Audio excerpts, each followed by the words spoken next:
आज तक रेडियो सुनता है सारा जहां।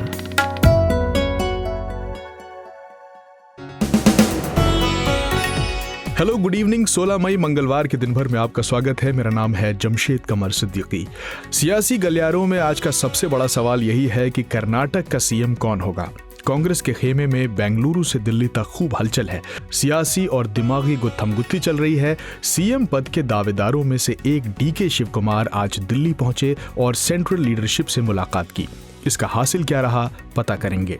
मणिपुर में हिंसा का दौर तो थम गया है, लेकिन इसकी आग ने हजारों लोगों का अमन चैन लील लिया है। अभी वहां के हालात कैसे हैं और इस मसले पर क्या राजनीतिक खींचतान चल रही है, ग्राउंड पर मौजूद रिपोर्टर से टोलेंगे। भारत में अफगानिस्तान का आधिकारिक राजदूत कौन है? दो दावेदारों के बीच इस बात पर विवाद हो गया है। पूरा मामला क्या है और इंडिया के लिए क्या कोई उहापोह की स्थिति बनेगी, एक्सपर्ट से समझेंगे। और देश में तेल और गैस के नए भंडार तलाशने के लिए सरकार ने फॉरेस्ट कंजर्वेशन कानून में बदलाव किया है। इसकी जरूरत क्यों पड़ी और इसका नफा नुकसान क्या है, जानेंगे। और आखिर में भौचक भी आएगा। अभी सुनते हैं 60 सेकंड्स हेडलाइंस कुमार केशव से।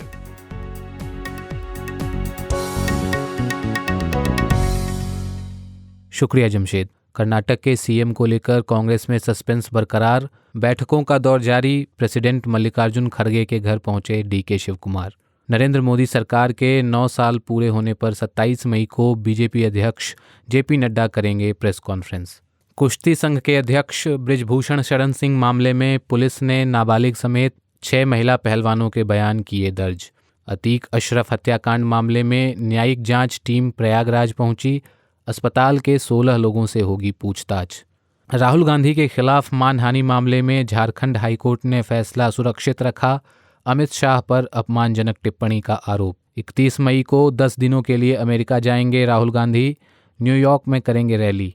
एनसीपी नेता नवाब मलिक को सुप्रीम कोर्ट से फिलहाल राहत नहीं, याचिका पर जल्द सुनवाई से अदालत का इनकार।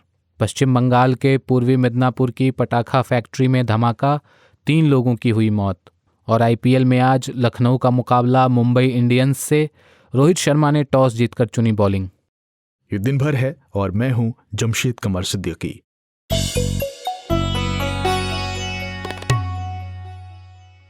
कर्नाटक विधानसभा चुनाव के नतीजे आए 3 दिन हो गए हैं, लेकिन इस सवाल पर अब तक सस्पेंस बना हुआ है कि राज्य का अगला मुख्यमंत्री कौन होगा।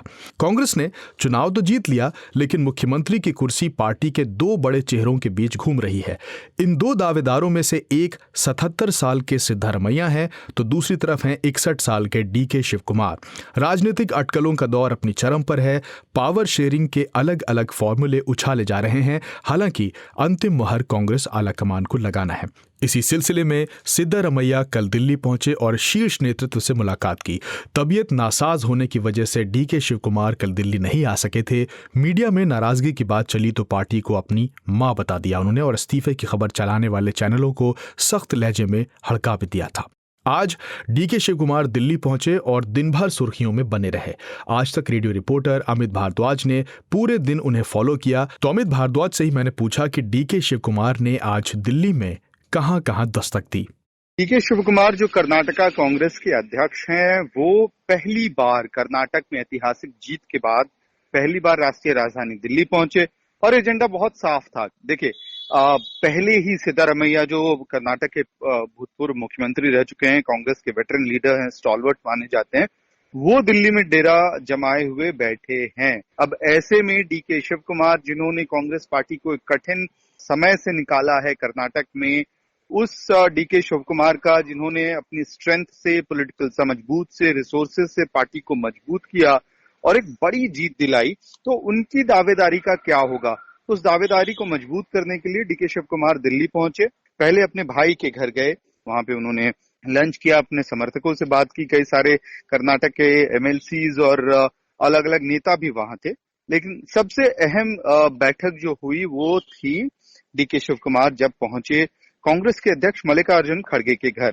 अब देखिए, कांग्रेस अध्यक्ष को ही ये फैसला लेना है कि कर्नाटक का अगला मुख्यमंत्री कौन होने वाला है। अहम इस लिहाज से है कि जो नए चुने हुए विधायक हैं, उन्होंने पहले ही ये बात स्पष्ट की है, अपनी तरफ से मैंडेट दिया है, वर्डिक्ट दिया है कि जो कांग्रेस अध्यक्ष होंगे वही फैसला लेंगे इस पूरे मामले में। और अब मल्लिकार्जुन खड़गे को फैसला लेना है तो उन्होंने पहली बैठक डीके शिव कुमार से की, तो वहीं दूसरी बैठक सिद्धारमैया से की और इसके साथ साथ कई सारे और परम्यूटेशन कॉम्बिनेशंस जोड़े जा रहे हैं। लेकिन जहां तक डीके शिव कुमार का सवाल है तो सबसे अहम बैठक जो आज उनकी हुई है वो मल्लिकार्जुन खड़गे के साथ हुई है, कांग्रेस के अध्यक्ष के साथ हुई है और इस बैठक का एजेंडा भी बहुत स्पष्ट था कि वो कांग्रेस के मुख्यमंत्री पद के दावेदार कर्नाटक में खुद की दावेदारी रखने के लिए कांग्रेस अध्यक्ष से मिल रही। अमित, मल्लिकार्जुन खड़गे और राहुल गांधी के साथ जब उनकी मुलाकात हुई बाहर आने के बाद, तो उनके हाव भाव, बॉडी लैंग्वेज आपको कैसे लगे? अंदर खाने हुई मीटिंग की बातें क्या कुछ बाहर छनकर आई हैं? देखिए, राजनीति में अक्सर हम लोग बॉडी लैंग्वेज पे बहुत ज्यादा ध्यान देते हैं और देना भी चाहिए, क्योंकि ये कई बार ऐसा होता है कि शब्दों में जो नेता बयान नहीं करते हैं उससे ज्यादा उनकी बॉडी लैंग्वेज से पता चलता है। अब मुख्यमंत्री पद की दावेदारी करने तो डीके शिव कुमार पहुंचे हैं, लेकिन वो एक धाकड़ नेता के तौर पे जाने जाते हैं कर्नाटक में, एक फाइटर किस्म के नेता के तौर पे जाने जाते हैं, धाकड़ नेता के तौर पे जाने जाते हैं। लेकिन जब दिल्ली पहुंचे तो मुस्कुराहट चेहरे पर लेकर डीके शिव कुमार पहुंचे थे। तबीयत खराब होने के बावजूद मुस्कुराहट मेंटेन करना, दिल्ली में नेशनल मीडिया से घिरे रहने के बावजूद किसी तरह का स्ट्रेस या गुस्सा नहीं दिखाना और उसके बाद हाथ जोड़कर वो एयरपोर्ट से निकले थे। ठीक इसी तरह के विजुअल्स आपको मल्लिकार्जुन खड़गे के साथ भी दिखाई दिए। पार्टी अध्यक्ष के साथ उन्होंने मुलाकात की, कुछ तस्वीरें भी आई हैं एक दूसरे को बुके हैंडओवर करते हुए, गिफ्ट करते हुए। तो क्या इन सब से ये कुछ एक कंक्लूजन निकाला जा सकता है कि क्या मामला उनके फेवर में जा रहा है? क्या वो कर्नाटक के अगले मुख्यमंत्री बनेंगे? ये सवाल बहुत जल्दी होगा, क्योंकि फिलहाल कर्नाटक का पेंच फंसा हुआ है और ये मध्य प्रदेश या राजस्थान जैसा मामला भी नहीं है, क्योंकि यहाँ मामला थोड़ा और पेचीदा है। वोकलिगा समुदाय से आने वाले डीके शिव कुमार के पास सोशल कैपिटल बहुत स्ट्रांग है। यंग लीडर जरूर हैं सिद्धारमैया जो भूतपूर्व मुख्यमंत्री हैं उनके कंपैरिजन में, लेकिन वो खुद में भी बहुत वेटरन लीडर हैं कर्नाटक के कांग्रेस के अंदर और उनकी पकड़ एक क्षेत्र तक नहीं है, एक समुदाय तक नहीं है। उन्होंने खासतौर पे केपीसीसी अध्यक्ष के तौर पे कई सारे जातियों को अपने साथ लाने की कोशिश की और यही वजह है कि अब जब समर्थन के स्वर उठ रहे हैं केपीसीसी अध्यक्ष के समर्थन में कर्नाटक में, तो उसमें वोकलिगा समुदाय से तो लोग हैं ही, इसके साथ साथ आपको लिंगायत मठों के जो मठाधीश हैं वो भी इस वक्त बात कर रहे हैं डीके शिव कुमार के फेवर में। लेकिन अहम बात है कि क्या उनके पास नंबर्स हैं? जो जानकारी हमें मिल रही है, विधायक दल की बैठक में नंबर्स डीके शिव कुमार के फेवर में नहीं है, बल्कि एक बड़े कांग्रेस नेता जिनको माना जाता है कर्नाटक की राजनीति में, सिद्धारमैया के फेवर में वो नंबर्स दिख रहे हैं। लेकिन कांग्रेस आला कमान को अभी बहुत कैलकुलेशन करना पड़ेगा, क्योंकि लोकसभा 2024 की जो बड़ी लड़ाई है वो सामने है और वहां अगर कर्नाटक में बड़ा फेरबदल कांग्रेस कर पाती है तो उसके जो ओवरऑल नेशनल टैली होगा, नंबर्स होगा, तो उसमें तब्दीली आएगी और इसके लिए जरूरी है कि डीके शिव कुमार और सिद्धारमैया दोनों खुश रहें। क्या मुलाकातों का ये सिलसिला अभी और चलने वाला है? क्या लगता है आपको? बिल्कुल बिल्कुल, ये मैराथन मीटिंग्स होने वाली है, ये अभी नहीं खत्म होने वाला है। कम से कम आसार यही लग रहे हैं, क्योंकि दोनों ही नेताओं को खुश रखना है, दोनों ही नेताओं को ऐसा लगे कि उनकी बात सुनी गई है, दोनों ही नेताओं को कुछ न कुछ दिया जाए। एक तरफ जहां सिद्धारमैया के कैंप का दावा है कि उनके पास नंबर्स हैं, तो वहीं दूसरी तरफ डीके शिव कुमार इस बात को बार बार कह रहे हैं कि 135 विधायक उनके साथ हैं, क्योंकि वो पार्टी के राज्य के अध्यक्ष हैं। यानी कि किसी को भी फिलहाल एक मीटिंग में एक फैसला सुना देने से काम चलने वाला नहीं है। तो पोर्टफोलियो मैनेजमेंट से क्या काम चलेगा? क्या DK Shiv Kumar deputy CM power, industries, home जैसे बड़े पोर्टफोलियोज अगर उन्हें दिए जाते हैं तो क्या उससे मान जाएंगे, या कोई पावर शेयरिंग फॉर्मूला होगा 2 साल 2.5 साल का या 2 साल 3 साल का, जिसके तहत डीके शिव कुमार मानेंगे? क्योंकि देखिए, अहम ये भी है कि सिद्धारमैया के लिए आखिरी मौका है मुख्यमंत्री बनने का, इसके बाद कोई मौका संभवतः राजनीति में उनके पास बचेगी नहीं, क्योंकि उम्र उनके साथ नहीं है। तो वो भी अपनी तरफ से बहुत कोशिश करेंगे कि ये मामला उनके पक्ष में जाए। लेकिन 24 की लड़ाई के लिहाज से देखते हुए मैं कह रहा हूं कि कैबिनेट के डिसीजन, कैबिनेट का स्वरूप और इन दोनों को इम्पोर्टेंट महसूस कराना, ये दोनों बड़े नेता हैं कर्नाटक के।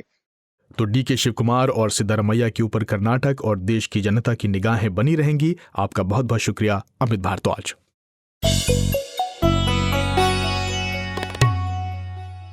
मणिपुर में 3 मई की तारीख को 2 समुदायों के बीच हिंसा की अप्रिय घटना घटी थी। ये हिंसा मतई समुदाय को अनुसूचित जनजाति का दर्जा दिए जाने की मांग के विरोध में कुकी समुदाय की ओर से रैली निकाले जाने के साथ शुरू हुई थी। सरकारी आंकड़ों के मुताबिक इसमें 50 से ज्यादा लोगों की जान चली गई थी और करीब 25,000 लोगों को बेघर होना पड़ा था। आर्मी के दखल के बाद स्थिति थोड़ी सहज हुई है, लेकिन छिटपुट हिंसा का दौर अभी भी जारी है। मीडिया रिपोर्ट्स के मुताबिक उग्रवादियों ने हिंसाग्रस्त चूराचंदपुर जिले में अलग अलग जगहों पर 10 मकान और 2 ट्रकों में आग लगा दी। इस बीच मणिपुर के सीएम एन बीरेन सिंह ने परसों गृह मंत्री अमित शाह से दिल्ली आकर मुलाकात की और राज्य में लॉ एंड ऑर्डर की जानकारी दी। तो अभी वहां के हालात क्या हैं, पूछा मैंने मणिपुर में आज तक रेडियो रिपोर्टर सारस्वत कश्यप से। फिलहाल 14 ट्रूप्स इंडियन आर्मी और आर्म फोर्सेस का ऑलरेडी डिप्लॉय वहां पे है और मैक्सिमम जगह में रेस्क्यू ऑपरेशन होने के बाद अभी उन लोग का रिहेबिलिटेशन का मामला सामने आ रहा है, क्योंकि रिहेबिलिटेशन का मामला टफ है, क्योंकि जितना जगहों से उन लोग को लाया गया है उन लोग का दूसरा कम्युनिटी के साथ कुछ ना कुछ क्लैश का वजह से वायलेंस हुआ था। क्योंकि जो ट्राइबल एरिया से उनको लेके जो मेटे पीपल को लेकर लाया गया है जो वैली में, और वैली में जो ट्राइबल पीपल लोग को उनको लेके हिल में उन लोग को रिहेबिलिटेट करने ट्राई कर रहे हैं, पर क्योंकि जो लैंड मास है जो हिल्स में ज्यादा है और जो वैली में जो लैंड मास काफी कम है और मेन अर्बन एरिया आपका वैली में है, तो अभी रिहेबिलिटेशन के लिए आर्मी जो आर्मेड फोर्सेस है वो लोग देख रहे हैं कि उनका सिक्योरिटी और जहां पे उन लोग को रखेंगे, क्योंकि हाई कोर्ट का ऑलरेडी ऑर्डर है कि वहां पे जो वाटर बॉडीज है एंड फॉरेस्ट एरिया से वहां पे वो लोग वहां पे नहीं रह सकते हैं। तो क्योंकि ये पहला क्लैश इससे स्टार्ट हुआ था मेनली, और इसको लेके अभी उनको रिहेबिलिट करने के लिए state government as well as the armed forces बार बार ट्राई कर रहे हैं क्या कंक्लूजन लेके आए और कहां पे उन लोग को रखने से उनका सेफ्टी कॉम्प्रोमाइज ना हो। सरस्वत, ऐसी खबर आई है कि मणिपुर के 10 विधायकों ने भी अमित शाह को चिट्ठी लिखी है। ये विधायक किस पार्टी के हैं और उनकी क्या मांगे हैं? एक फोरम है आपका मिजो कुकी जो फोरम है, उनने एक लेटर लिखा था अमित शाह जी को, जहां पे लिखा था उन लोग एक डिफरेंट एडमिनिस्ट्रेशन मांग रहे हैं ट्राइबल एरियाज के लिए। पर फिलहाल जो अभी एन बीरेन सिंह जो चीफ मिनिस्टर है मणिपुर का, वो अमित शाह जी को मिलने के बाद अभी वो निकल के आया है कि जो डिफरेंट एडमिनिस्ट्रेशन का मांग कर रहे हैं उसको कैंसिल किया गया है, और बोला है कि ये सब इंटीग्रिटी ऑफ द स्टेट को हैम्पर नहीं होने के लिए ये एडमिनिस्ट्रेशन जो सेपरेट एडमिनिस्ट्रेशन वो नहीं दे पाएंगे। और फिलहाल 10 एमएलएस जो लेटर लिखे थे ऑनरेबल जो होम मिनिस्टर है, वहां पे 7 out of the 10 MLAs 7 were from BJP. They are Kuki, but they were mostly from the ruling party BJP. तो बीरेन सिंह जी ने अपना ही पार्टी का एमएलएस को बोला है कि क्योंकि at the end of the day जो इंटीग्रिटी ऑफ द स्टेट वो मैटर करता है, जो ट्राइबल और नहीं तो कम्युनल प्रॉब्लम, कम्युनल नहीं बोल सकते, जो कम्युनिटी का थोड़ा बहुत क्लैश है लैंड मास को लेके जो भी है, ये इशू सॉल्व होगा स्टेट के अंदर, पर इंटीग्रिटी ऑफ द स्टेट को नहीं लूज कर सकते।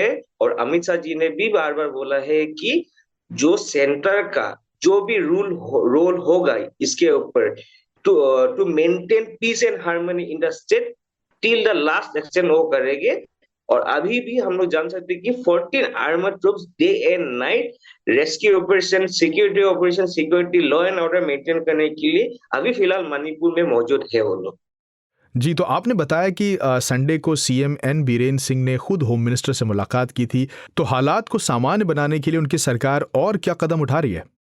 हम भी मणिपुर से 2-3 दिन पहले लोते हैं, तो वहां पे देखी गई थी कि वहां पे इंटरनेट बैन है। फिर भी आज उस लेटर में लिखा है और 5 डेज के लिए इंटरनेट बैन हो चुके हैं, क्योंकि हम लोग जान सकते हैं कि वहां पे बहुत ऐसा कोई कुछ कुछ वीडियोस निकला था जहां पे मेनली जो क्लैश है किसी किसी वीडियो से ज्यादा हो गया था। तो इसलिए जो अमित शाह जी को मिलने के बाद बीरेंद्र सिंह बार बार बोल रहे हैं, चीफ मिनिस्टर बार बार बोल रहे हैं कि not to believe in unverified information and videos. बहुत सारा वीडियो स्प्रेड हो रहा है जहां पे वायलेंस दिखी जा रही है, बहुत सारा इंफॉर्मेशन स्प्रेड हो रहा है जो करेक्ट इंफॉर्मेशन नहीं है। तो वो बीरेंद्र सिंह बोल रहे हैं कि अभी फिलहाल मणिपुर में for the betterment of the people of Manipur वो लोग अनवेरिफाइड इंफॉर्मेशन के ऊपर ना जाए। और एक बार निकल के आए हैं कि उन्होंने अपील किया है जो सिविल सोसाइटीज है मणिपुर का, irrespective of tribe community, he is to the civil societies of Manipur कि सब कोई एक साथ आ जाए, ये प्रॉब्लम, ये जो अभी टेंशन चल रही है इसको सॉल्व करने के लिए हम लोग एक साथ मिलजुल के ट्राई करें।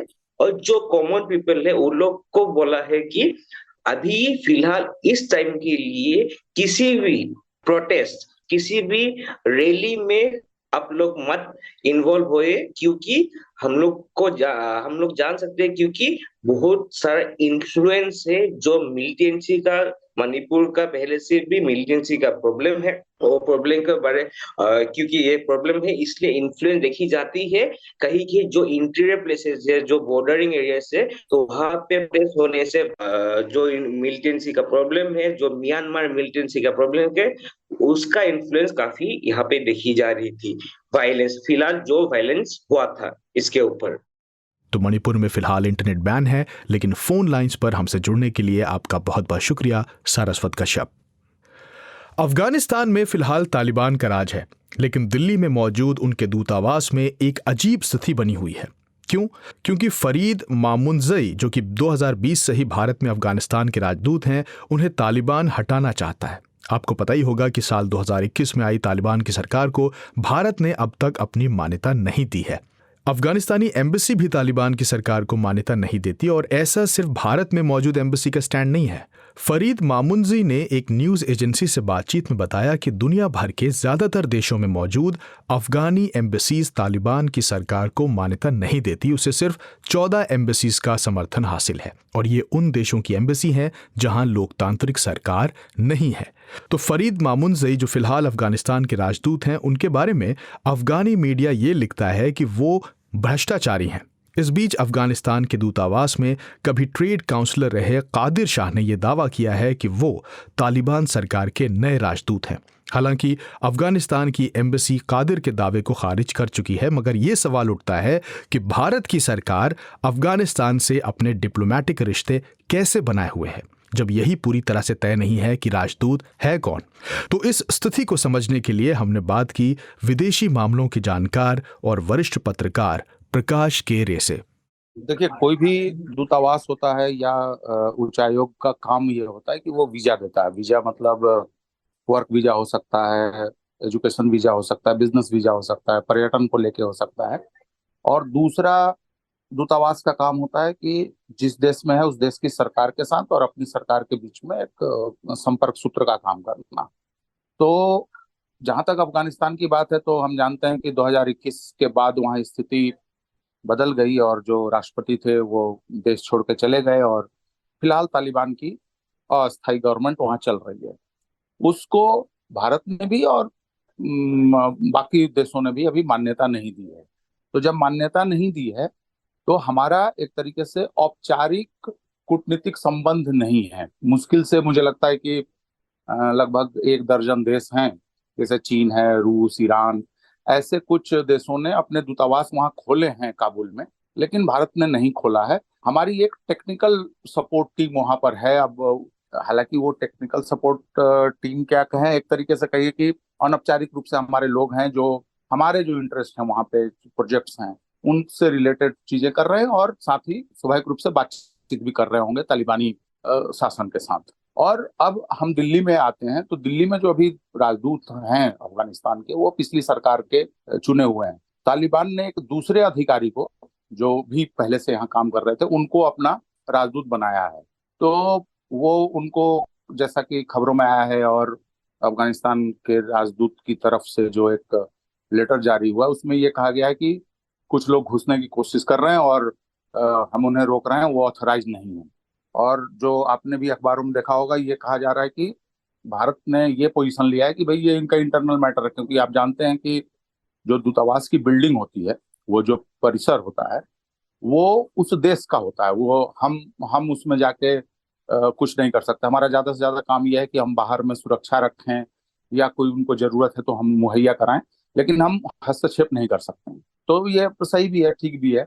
तो फिलहाल मसला ये चल रहा है, लेकिन जब औपचारिक रूप से हम मान्यता दे देंगे तालिबान सरकार को, तो फिर तालिबान सरकार जिसको राजदूत के रूप में भेजेगी, वो यहाँ पर उनका राजदूत होगा और भारत भी उसको एक्सेप्ट करेगा। प्रकाश, अफगानिस्तानी राजदूत के विवाद से किस तरह की समस्याएं खड़ी होती हैं और भारत इसे कैसे देख रहा है? मसला ये है कि अभी जो गवर्नमेंट है अफगानिस्तान में, वो हमारी नजर में और दुनिया की नजर में आधिकारिक गवर्नमेंट नहीं है। वो एक एक्टिंग गवर्नमेंट है, वो एक कार्यकारी गवर्नमेंट है, वो एक इंटरिम गवर्नमेंट हो सकती है ज्यादा से ज्यादा।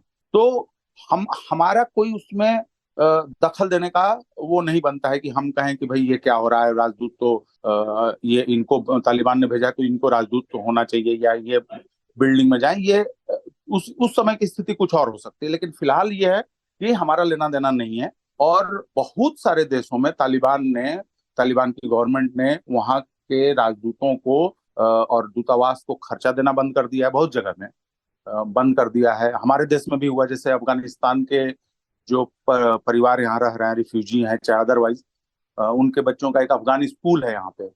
तो उसको लेके बहुत पीछे चिंता बनी थी कि भाई ये खर्चा इसका कैसे निकलेगा, या जो यहाँ पे जो अफगानी हैं उनके हितों को कौन रिप्रेजेंट करेगा।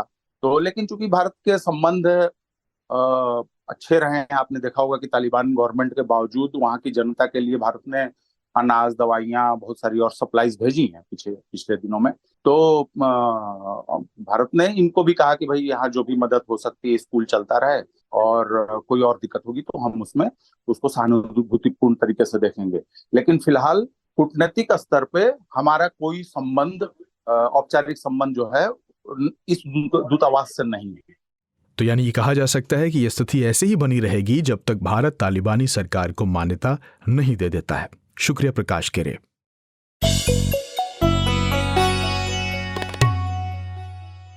भारत में पेट्रोलियम और गैस की काफी खपत है और देश की जरूरतों के मुताबिक करीब आधी नेचुरल गैस का आयात करना पड़ता है। ऐसे में मोदी सरकार ने देश में गैस और तेल भंडार की खोज का काम तेज करने का प्लान बनाया है। सरकार ने ऑयल एक्सप्लोरेशन के लिए सेस्मिक सर्वे में तेजी लाने के मकसद से फॉरेस्ट कंजर्वेशन लॉ में संशोधन किया है। तो सरकार को ये कदम क्यों उठाना पड़ा, पूछा मैंने एनर्जी एक्सपर्ट अरविंद मिश्रा से।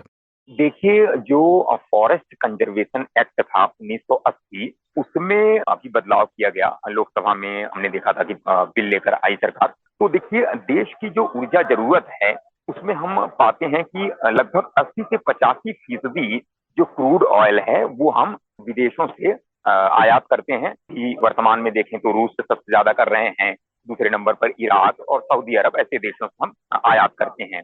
इसी तरीके से दूसरा जो कंपोनेंट है हमारी ऊर्जा जरूरत में, जो गैस है, वो 40 से 45% हम बाहर से मंगवाते हैं। और हमारे देश की जो कि इकोनॉमी के अलग अलग क्षेत्रों में जो हमारी विकास की आकांक्षाएं हैं वो निरंतर बढ़ रही है।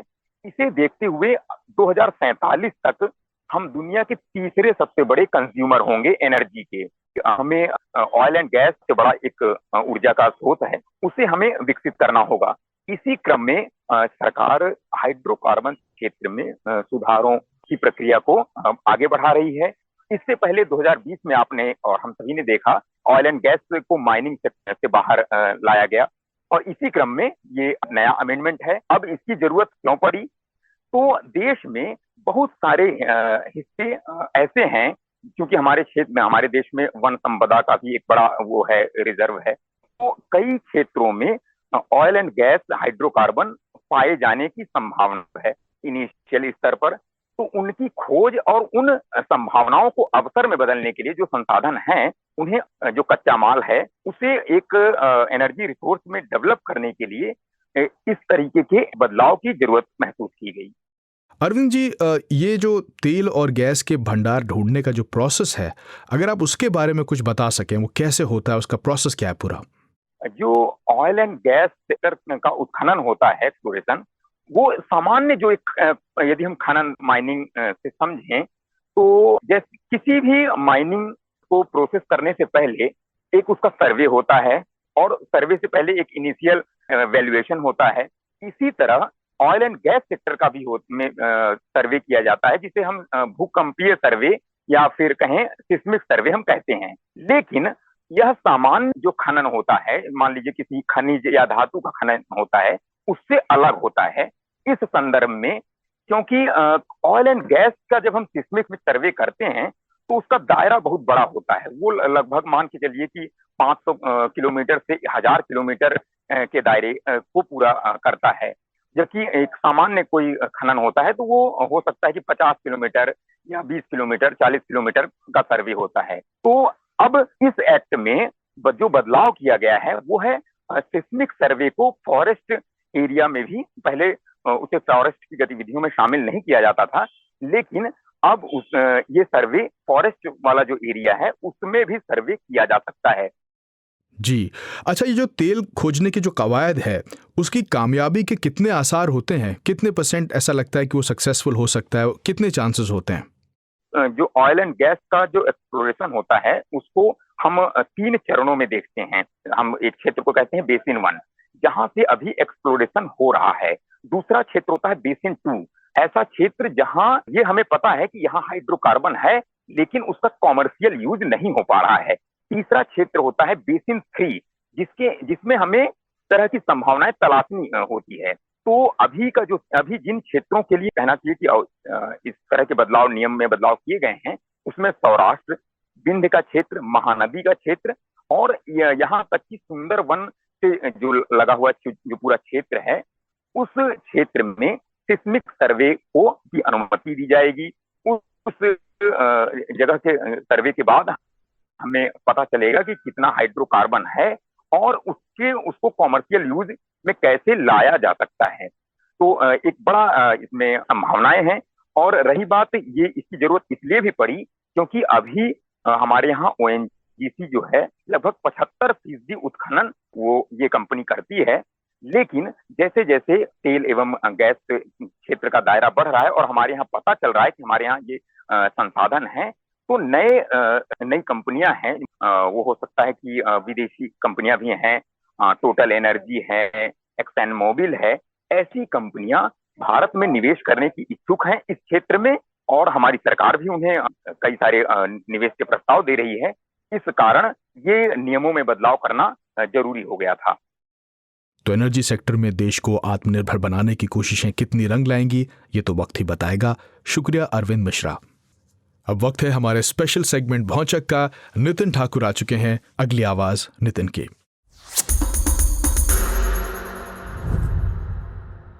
राजस्थान के झुंझुनू में जिला कलेक्टर ऑफिस के सामने कुछ लोग जमा हैं। पीछे एक बैनर लगा है जिस पर लिखा है, ये एक कुप्रथा है, ये भेदभावपूर्ण है, ये बचपन पर कलंक है, ये बच्चों के साथ क्रूरता है। इन लोगों की भीड़ में एक 15-16 साल का लड़का टेबल कुर्सी लगाकर बैठा है और बुक में कुछ लिख रहा है। ये उसके विरोध का तरीका है। अब आप सोच रहे होंगे कि ये कौन सा मसला है जिसे कुप्रथा कहा जा रहा है, कलंक कहा जा रहा है। तो बात हो रही है छुट्टियों के दौरान बच्चों को मिलने वाले होमवर्क की, यानी कि हॉलिडे होमवर्क की।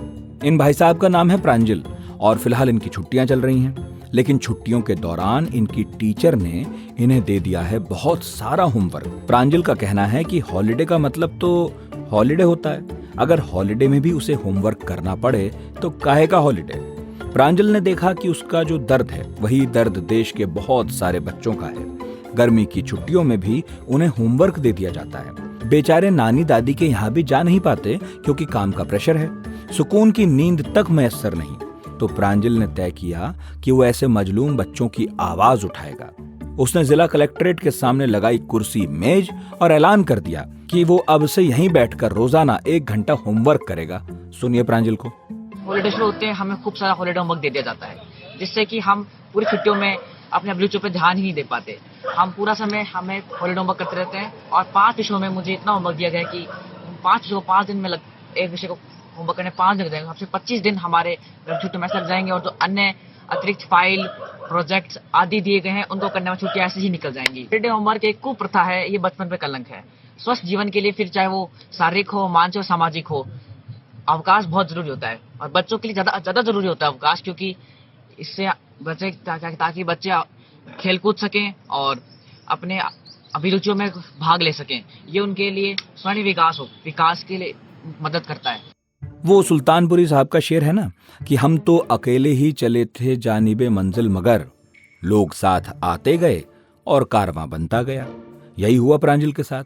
वो जब से धरने पर बैठा उसे और लोगों का समर्थन मिला है। लोग मान रहे हैं कि छुट्टियों में बच्चों को छुट्टी मनाने दें, ताकि इस दौर में जब पढ़ाई का प्रेशर पहले ही इतना ज्यादा है, बस्तों का वजन बढ़ा हुआ है, तो कम से कम साल में 2 महीने तो ऐसे हों जिनमें बच्चों के मन पर कोई प्रेशर ना हो। विरोध के इस अनोखे आयोजन में प्रांजल के साथ उनके मम्मी पापा भी हैं। सुनिए प्रांजल की मम्मी को, जो ये कह रही है कि ये कुप्रथा है। के लिए अवकाश उतना ही जरूरी है जितना बड़ों के लिए है।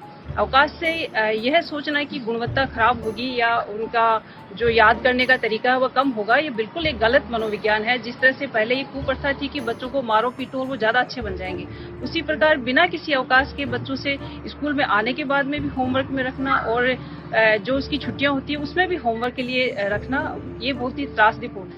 भाई बात में तो दम है। जब हॉलिडे है तो होमवर्क कैसा, और जब होमवर्क मिल ही रहा है तो हॉलिडे काहे का। प्रांजल की मांगों को लेकर स्कूल्स को सोचना चाहिए। ज्यादा होमवर्क करने से बच्चे ज्यादा अच्छे नंबर लाएंगे, ये सोच गलत है। नंबरों की इस दौड़ से अपने बच्चों को बचाएं, उन्हें जिंदगी को करीब से देखने का मौका दें, क्योंकि जिंदगी के इम्तिहान में नंबर इतने भी मायने नहीं रखते। नितिन ठाकुर, आज तक रेडियो। शुक्रिया नितिन ठाकुर। और अब दिन भर में खबरों की गठरी को बांधने का वक्त हो गया है। बस एक जरूरी बात आपको याद दिलानी है कि मंगलवार को आज तक रेडियो आपके लिए एक और पॉडकास्ट लेकर आता है, सेहत वाला पॉडकास्ट, जिसका नाम है हेलो डॉक्टर। सुनकर बताइए कि आपके कितने काम का है। अपना फीडबैक लिख भेजिए radio@aajtak.com पर। लिखना ना चाहते हो तो 9953323303 पर अपना वॉइस नोट रिकॉर्ड करके भी भेज सकते हैं। आज का दिन भर प्रोड्यूस किया है कुमार केशव ने, साउंड मिक्सिंग है कपिल देव सिंह की। जमशेद कमर सिद्दीकी के साथ थे आप। सुनते रहिए आज तक रेडियो। नमस्कार।